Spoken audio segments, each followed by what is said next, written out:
Hinanap ng magulang missing daw anak, yung pala NPA na.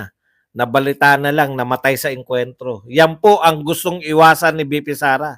Kaya siya may confidential fund. Dalia Tiangco, may sound naman po. Alberto Invento, tagasan ka nang makumparang politiko mo sa GDP ng Davao. Baka malula ka, magkano ang bag ng Davao sa GDP. Yung mga nangangantyaw po sa Davao, wala pong utang ang Davao. Diversion lang ang Duterte, corruption nila ang pinagtatakpan. Correct! Pinakamagandang paliwanag yan. Lovely. Diversion lang yan. Parang sa ganun. Pero hindi, matalino po mga tao eh. Nasaan yung mga pera na yan? Bilyon-bilyon yan. Ganon din sabi ni Rowena Guanzon, former COA commissioner, no need ng resibo. Kita nyo? In short, hindi talaga issue yung alias issue na yan.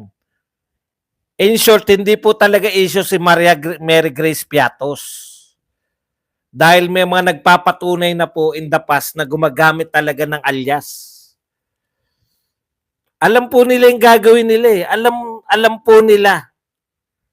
Alam nila na may ginagamit na alias. Alam nila na pag hinanap nila yung mga safe house, hindi ituturo sa kanila. Alam po nila eh. Lahat to palabas lang para pasamain yung mga Duterte. Ang nakakalimutan nyo, napakaraming nagtatanggol sa mga Duterte.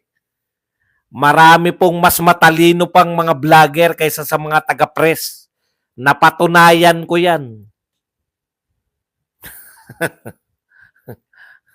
Napatunayan natin yan kasi nagkamali ako eh. Kala ko press con, pwede kami ron eh. Nakita ko magtanong yung mga press, nakaw. Kanya pala. Bakit hindi nilang gumawa ng batas yung mga congressman para magkaroon ng transparency tulad ng sinasabi nila?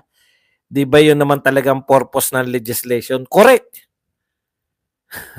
Kaya lang, isusuko nila lahat ng sa mga kalaban ng pamahalaan.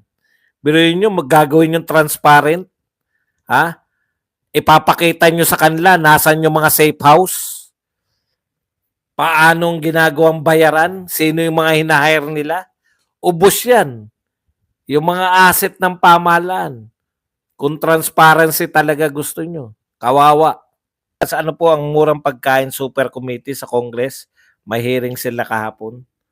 Yan po yung inaalam nila bakit mahal pa rin ang presyo ng bigas. Bakit ngayon lang kayo? Inunan nyo muna mga Duterte. Heidi Mendoza, candidate sa Senate siya. COA commissioner nung panahon ni Abnoy. At SEC din. DOJ, di ba? May red flag. Correct. Hindi pwedeng tapos lubayan ng Duterte dahil hindi pa tapos ang korupsyon nila. Ginisto yan ng HOR, nananahimik at nagtatrabaho si BP. Inday, kinalkal nyo ang CF, kaya dapat buksan nyo ang CF ni BBM. At lahat ng CF at imbestigahan, ginusto nyo yan. Lahat po ngayon, pati po media, sila po nagbabalita, pinakamataas yung confidential fund. Nasobrahan kayo eh. Akala nyo, no, walang balik sa inyo yan. Ang balik sa inyo, ganito. Inimbestigahan yung confidential fund ni BP Sara. Yung confidential fund ng iba. Bakit hindi nyo imbestigahan? Tinigil na yung hearing, good governance na investigation na yung dalawang security personnel na ni BP, kaya hanggang doon na lang sila. AFP na mag-iimbestiga. Crazy Brooks, ikaw talaga. Boss Buzz, tinigilan na yung Pogo kasi baka malaman nila na sa Malacanang yung mastermind. Boss Buzz, kung matalo ng mga congressman na kumalaban, pwede pa silang usigin para managot sa korap nila. Alam niyo po yung mga Duterte, hindi po ganun ang trabaho nila. Sasagot sila. Hindi niyo sila mapipigilan sa pagsagot, pero hindi po sila bengatibo. Boss Buzz, sa kanila trabaho lang. Gustong malaman ng NPA na congressman kung paano ginastos ang confidential fund ni Sara upang malaman kung sino mga assets upang matsugi nila. Yan, no? Parang ayuda ng DSWD, madaling imbestigahan dahil mamamayan ang involved dyan. Baka 10K dapat ang bigay sa 2K lang ang natanggap. So 80% ang corruption sa AKAP pa lang. Bakit nga ba tinigilan yung Pogo?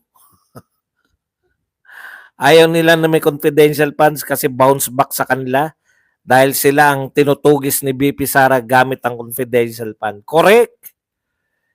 Alam na po ni BP Sara gawin yan eh. Di ba?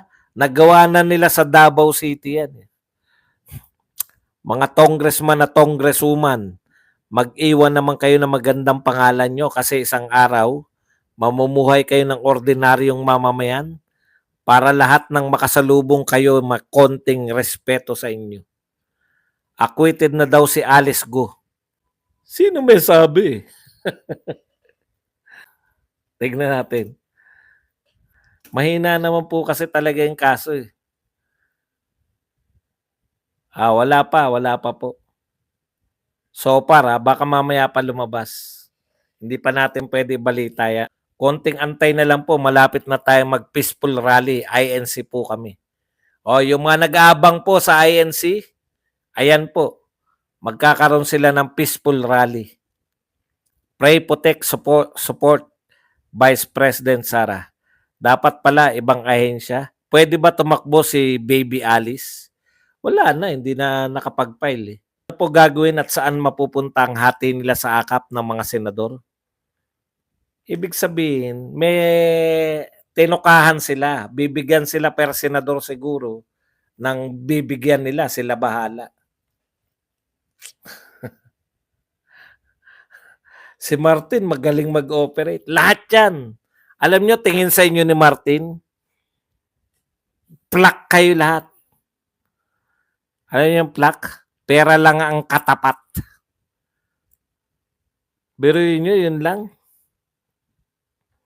Yun lang ang yun lang ang katapat nyo, akap lang.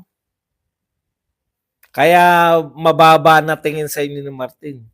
Hindi nyo na ipaglaban yung alam nyo, quadcom kayo eh, di ba? Senate.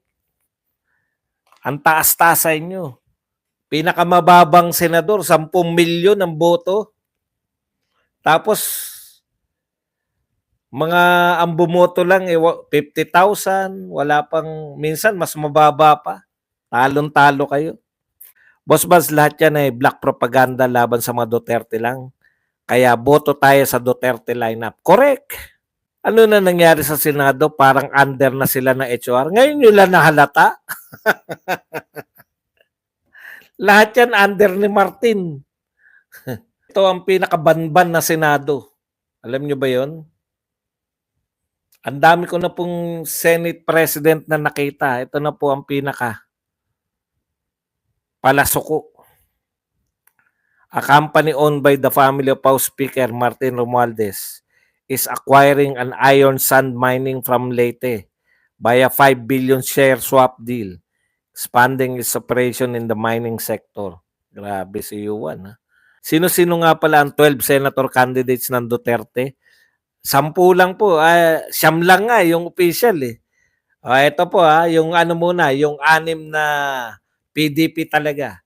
Ayan po si Hinlo, si Lambino, si Attorney Bondok, Jimmy Bondok, si Philip Salvador, tapos si Bato at saka si Bongo. Ayan, 6. Plus yung 3 endorse. Apollo Kibuloy, si Vic Rodriguez, at syempre ang ating number 1, Marcoleta. Ayan. Si Chavit kasi hindi ko alam kung sumasama pa o may solo ng lakad. Anong ayaw ng taga Davao sa mga Duterte? Ayaw namin palitan ng mga Duterte, FYI sa'yo. Madali lang naman po yan eh. Kung hindi po kayo taga Davao, wag po kayo magsalita para sa taga Davao. Kasi mahirap po yun. Kaya hindi ako naglo-local eh. Mahirap po yun, hindi ko alam. Mamaya si Dan Fernandez pala number 1 sa Laguna. Kantsaw ako ng kantsaw na hindi mananalo halimbawa, di ba? O ganun po yun, eh. Mahirap pong, pangatawanan.